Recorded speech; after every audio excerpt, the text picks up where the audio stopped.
ఏ క్షణంలోనైనా ప్రారంభమవుతుందా? పూంచ్ జిల్లాలోని సరిహద్దు గ్రామాల ప్రజలకు పరోక్షంగా ఇదే విషయం తేల్చి చెప్పేశారా?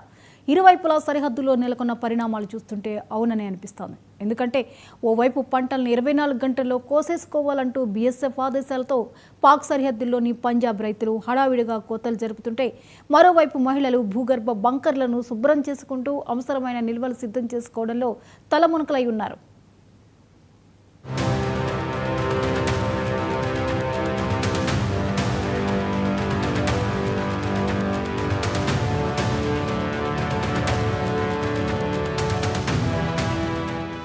జమ్మూ కాశ్మీర్ పెహల్గాం దాడులకు కొనసాగింపు అన్నట్లు పాకిస్తాన్ సైన్యం కాల్పుల విరమణ ఒప్పందాన్ని ఉల్లంఘిస్తూ భారత స్థావరాలపై కాల్పులు జరుపుతుండటంతో సరిహద్దు గ్రామాల ప్రజలు అప్రమత్తమయ్యారు.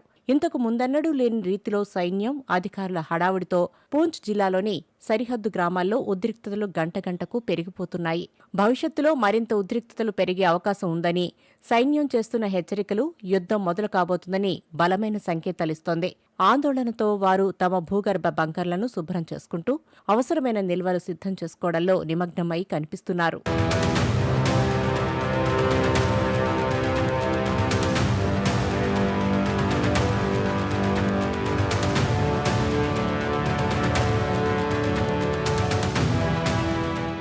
పెహల్గాం ఉగ్రదాడి తర్వాత భారత్, పాకిస్తాన్ మధ్య యుద్ధ వాతావరణం నెలకొంది.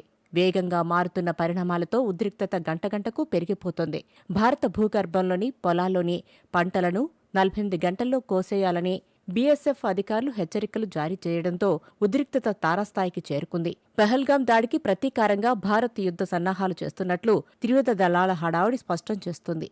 ఏ క్షణమైనా దాయాది దేశం పాకిస్తాన్కు బుద్ధి చెప్పేందుకు రంగం సిద్ధమవుతుందని స్థానికులు అనుమానిస్తున్నారు. పంజాబ్ రైతులకు బీఎస్ఎఫ్ అధికారులు తాజాగా నోటీసులు జారీ చేయడంతో యుద్ధం ఖాయమన్న భావన బలపడిపోయింది.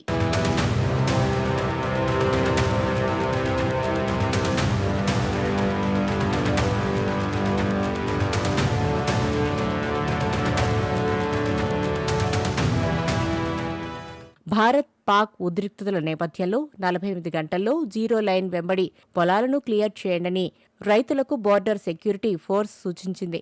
సరిహద్దు భద్రతా దళం జీరో లైన్ వెంబడి ఉన్న రైతులకు ఈ మేరకు నోటీసులు జారీ చేసింది. పంజాబ్ ప్రాంతంలోని వేలాది మంది రైతులు తరతరాలుగా జీరో లైన్ వెంబడి పొలాలను సాగు చేసుకుని జీవిస్తున్నారు. పండించిన పంటలు ఇప్పుడు చాలా వరకు కోత దశకు చేరుకున్నాయి.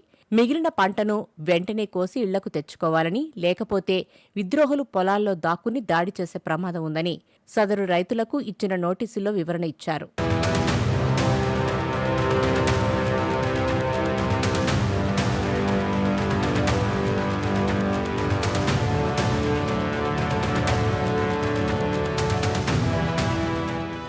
భారత్, పాకిస్తాన్ మధ్య 530 కిలోమీటర్ల పొడవైన అంతర్జాతీయ సరిహద్దు ఉంది. భారత భూభాగ పరిధిలో దాదాపు 45,000 ఎకరాల భూమిని పంజాబ్ రైతులు సాగు చేసుకుని జీవిస్తున్నారు.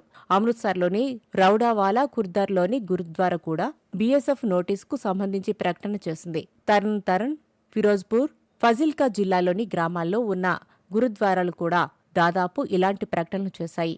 రైతులు వీలైనంత త్వరగా పంటలు కోయాలని గురుద్వారాలు కోరుతున్నాయి. ఎందుకంటే యాక్సెస్ గేట్లు త్వరలో మూసివేయబోతున్నారంటూ సరిహద్దు ప్రాంత రైతులకు అప్రమత్తం చేస్తున్నాయి.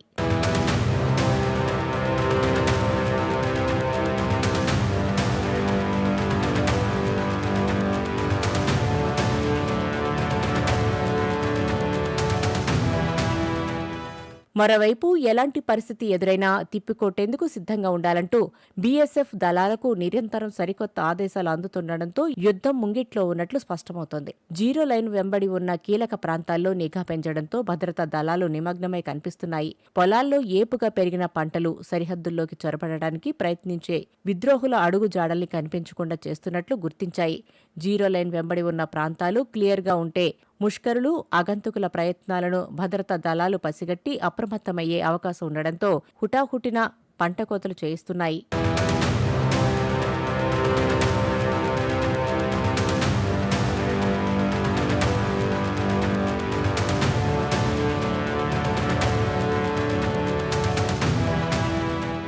పహల్గాం ఉగ్రదాడి తర్వాత పూంచ్ జిల్లాలోని సరిహద్దు గ్రామాల్లో కేంద్ర ప్రభుత్వం నిర్మించిన భూగర్భ బంకర్లను శుభ్రం చేసుకుంటూ కొన్ని వారాల పాటు బంకర్లోనే నివసించేందుకు అవసరమైన ఆహారం, తాగునీటి వసతి తదితర ఏర్పాట్లు చేసుకుంటున్నారు.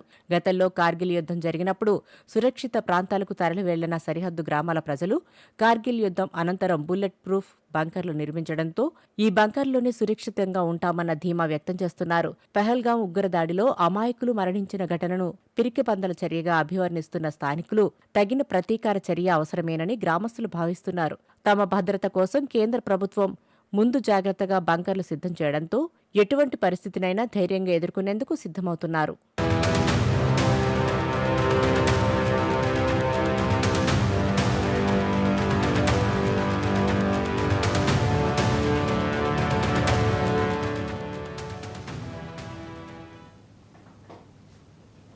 విజయవాడ తాడిగడప సిఐడి